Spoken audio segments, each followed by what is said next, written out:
मसीह की दैनिक बाइबल मनन में आप सबों का हार्दिक स्वागत है।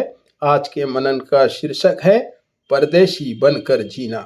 यूहन्ना 8:23 में प्रभु यीशु मसीह ने कहा कि मैं इस संसार का नहीं। यीशु इस संसार में एक परदेशी के रूप में था, क्योंकि वह स्वर्ग से इस धरती पर आया था। उसने कभी भी इस दुनिया के धन की लालसा नहीं की, लेकिन हर दिन इस तरह रहता था जैसे कि इस विदेशी जमीन पर उसका आखिरी दिन हो। वह जानता था कि परमेश्वर ने उसे एक उद्देश्य के साथ भेजा है और उस उद्देश्य को पूरा करने के बाद उसे जल्द ही वापस जाना होगा। वह कभी भी सांसारिक संपत्ति को जमा करना नहीं चाहता था। मत्ती 6:21 में उसने कहा कि जहां धन है, तेरा धन है, वहां तेरा मन भी रहेगा। उसका धन कहाँ था? उसका धन स्वर्ग में था, इसलिए उसका मन हमेशा स्वर्ग की बातों पर लगा रहता था।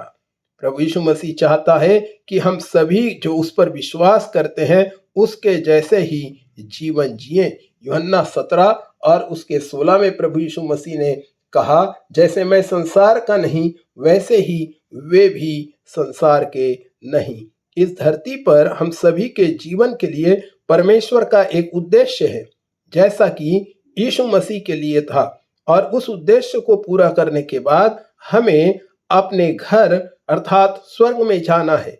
फिर हम इस दुनिया में रहते हुए उस उद्देश्य को छोड़कर और कुछ कैसे सोच सकते हैं? चेलों ने इसे समझा और जैसे प्रभु यीशु मसीह ने जीवन जिया वैसे ही वे भी जिए। इसलिए पतरस हम सभी विश्वासियों को सांसारिक इच्छाओं से दूर रहते हुए इस संसार में अस्थायी निवासियों और परदेशियों के रूप में रहने का आग्रह करता है।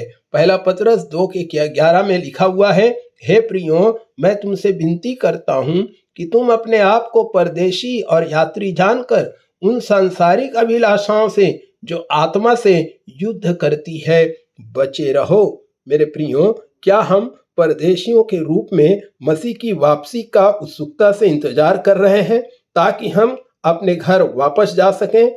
आइए हम अपने घर जाने की तैयारी करें, क्योंकि जैसे हमारा प्रभु इस संसार का नहीं वैसे ही हम भी इस संसार के नहीं है। हमारा यीशु आने वाला है और हमको लेकर जाने वाला है। प्रभु आप सबको आशीष दे। आमीन।